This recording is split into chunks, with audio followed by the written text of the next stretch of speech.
तो असहयोग आंदोलन खास करके क्यों हुआ था? जब महात्मा गांधी, असहयोग का मतलब होता है सहयोग ना करना। तो शुरू में जो था, जब महात्मा गांधी ने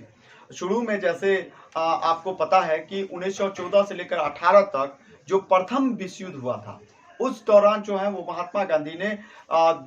गांधी जो है वो ब्रिटेन के एक प्रकार से सर्जेंट के नाम से जाना जाते थे और लोगों को प्रोत्साहित भी किए थे कि आप लोग जो है वो ब्रिटेन का साथ दीजिए। लेकिन ऐसा हुआ नहीं, उनके विश्वास पर ब्रिटेन वाला खड़ा नहीं हुआ और इनके परिणाम में मिला क्या हमें? तो रॉलेट टैक्स, ठीक है, आप जानते हो उसके बारे में, ठीक है, जलियांवाला हत्याकांड, उसके बाद खिलाफत आंदोलन, इन सब में जो कारनामा किए ब्रिटेन वालों ने, ब्रिटेन के लोगों ने, उनसे जो है वो हतोत्साहित हो गए महात्मा गांधी। अब ये ठान चुके थे कि अब जो है हमें इन पर कोई विश्वास नहीं है और इन लोगों पर किसी भी तरह का विश्वास करने की कोई जरूरत नहीं है। और इस पर उन्होंने जब ये चीजें बोला तो उन्होंने अब ये संगठित करना स्टार्ट किए और लोगों को कहा कि अब हमें सरकार की किसी भी तरह का जो है वो सहयोग नहीं करना है, क्योंकि सहयोग करने के बावजूद भी उसने हमें उसके बदले में दिया क्या? कलकत्ता के अधिवेशन में जिनके अध्यक्ष जो थे कांग्रेस के, वो समय लाला लाजपत राय थे। उन्होंने सबसे पहले इस असहयोग आंदोलन का प्रस्ताव पारित किए, लेकिन दिसंबर 1920 ईस्वी में ये पारित हो गया, असहयोग आंदोलन की किया जाए, इसका ये पूर्ण रूप से पारित हो पकड़ लिया असहयोग आंदोलन। और यह आंदोलन देश के कोने कोने में संगठित और ये आंदोलन हो चुका था, मतलब सभी आदमी जागृत हो चुके थे। महात्मा गांधी इस आंदोलन में जो है वो जन जन तक के, मतलब महात्मा गांधी पूरे भारत के जन जन के नेता, मतलब कोने कोने के लोग जो हैं वो महात्मा गांधी को जानने लगे थे। और महात्मा गांधी जन जन का मतलब हर एक व्यक्तियों के वो नेता बन चुके थे। ये जो भी कहेंगे वो लोग करेंगे। इसके साथ जो है उन्होंने इस आंदोलन में जनता से आग्रह क्या किए थे, इसके कार्यक्रम के अंतर्गत उन्होंने कहा उन सभी को त्याग कर दीजिए, उनको हमें नहीं करना है, हमें नहीं रखना है, उनको वापस कीजिए। दूसरा बात है, उन्होंने कहा जितने भी सरकारी स्कूल के शिक्षक थे या विद्यार्थी थे, उन सभी को कहा कि जाना बंद करो। इनका अभी 1919 ईस्वी के जो चुनाव हो रहे थे उनका भी उन्होंने कहा कि लोगों को बहिष्कार किया। उनका पूर्ण रूप से हर एक जज, वकील जो भी थे सबको बोले कि जाने के लिए, मना करने के लिए, हमें किसी भी तरह का इन लोगों का बात करना ही। विदेशी जो माल आ रहे थे उनको भी लोगों को कहा कि जलाओ, हटाओ, समाप्त करो, ठीक है। सरकार को कर दे रहे थे उनको भी उन्होंने मना कर दिया। जो भी सैनिक थे, विदेश भी जा रहे थे जो भी सैनिक इनके कामों के लिए, तो उन सबको भी उन्होंने मना कर दिया, पूर्ण रूप से इनको कहा कि बहिष्कार कीजिए। और ये सब सारे उनके कार्यक्रम थे। लेकिन आंदोलन का आपको पता होगा कि स्थगन हो गया 5 फरवरी 1922 को। ये 5 फरवरी आपको, उसके बाद 1922 ईस्वी को जो है ये आंदोलन का स्थगन हो गया था, बंद कर दिया गया था।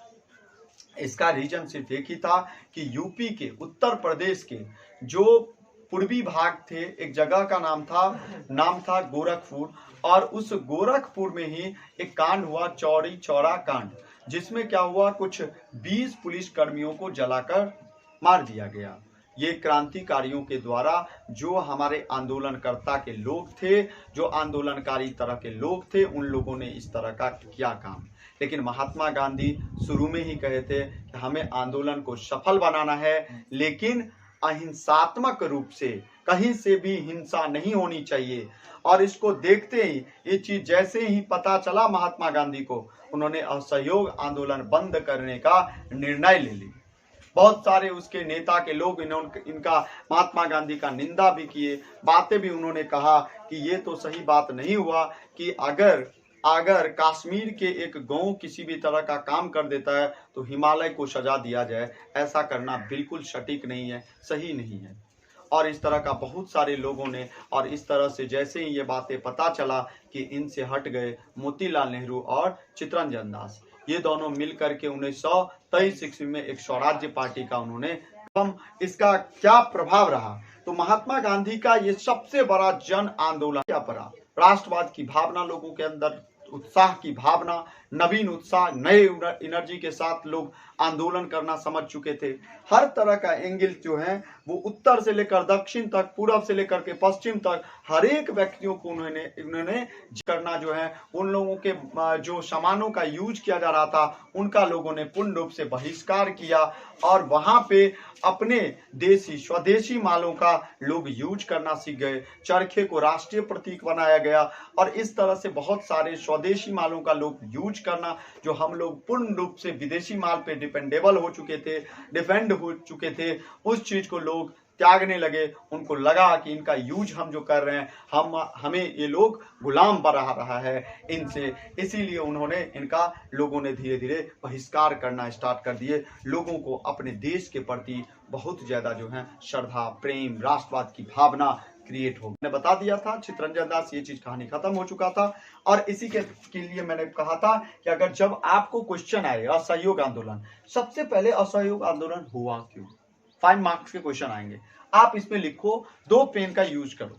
एक आपके पास ब्लू और एक आपके पास ब्लैक हो, और ब्लैक से आप क्या करो, यहाँ पे एक हेडिंग दो, ठीक है, और इसमें लिखो, यहाँ पे लिखने की जरूरत नहीं, आपने हेडिंग दिया यहाँ पे लिखो, कॉपी पेज बहुत बड़ा होता है, ठीक है, 5 मार्क्स होता है, अट्रैक्टिव बनाओ क्वेश्चन के आंसर को, ठीक है। उसके बाद दूसरा लिखना कार्यक्रम, उसके बाद फिर आपको यहाँ पे लिखना, ठीक है, यहाँ पे लिखना, पहले तो आपने चौथाई छोड़ दिया, उसके बाद फिर आपने टॉपिक दिया, ठीक है, टॉपिक देके फिर आपने यहाँ पे लिखा जो भी है इसके कार्यक्रम से रिलेटेड जो भी पॉइंट है, उसको क्या क्या उन्होंने कहा त्यागने के लिए लोगों को, कहां कहां से क्या चीज सब बोला, वो लिख लीजिए इसमें, ठीक है। उसके बाद हमको क्या करना है, स्थगन हुआ तो स्थगन, ठीक है, स्थगन लिख करके डैश दीजिए यहाँ पे और इस तरह से लिखिए, फिर लास्ट में महत्व एवं प्रभाव लिखिए और इस तरह से 5 नंबर का क्वेश्चन आपके 5 के 5 मिलेंगे। जो भी पॉइंट आपको डिटेल्स बताया गया उसको पॉइंट वाइज आराम से डिटेल्स में लिखिए, उसको अट्रैक्टिव बनाइए, कोई दिक्कत नहीं, इसमें पॉइंटों के रूप में बनाओ लिखोगे कोई दिक्कत नहीं, यहाँ पे कहानी लिखोगे या पॉइंट लिखोगे, अगर पॉइंट यहाँ पे बनेगा पॉइंट देकर के स्टार देकर के लिखिए, जहाँ पे पॉइंट बनने की जरूरत नहीं है उसमें लाइनिंग आराम से लिखिए, कोई दिक्कत नहीं है, जिनसे उनको जो हमारे कॉपी चेक करेंगे उनको भी पढ़ने में सहूलियत हो और आपको ज्यादा से ज्यादा मार्क्स भी दे, आपके क्वेश्चन को देखकर वो अट्रैक्ट हो जाए, ठीक है, सब्जेक्टिव को, क्योंकि ऑब्जेक्टिव क्वेश्चन में ना तो उन्हें ये पता चल पाता है कि आपका जो है वो राइटिंग स्किल क्या है, what is your writing skill, ठीक है, किस तरह से आप लिख रहे हो, इन सब के आइडिया उन्हें नहीं है, ठीक है। लेकिन अब सब्जेक्टिव जब हम क्वेश्चन लिख रहे हैं ना, उनसे उनको ये पता चल रहा है कि आपके राइटिंग स्किल क्या है, आपके लिखने की शैली कहां तक आप क्वेश्चन को समझ पा रहे हो, इन सब की जानकारी उनको सब्जेक्टिव क्वेश्चन से ही पता चलता है। इसलिए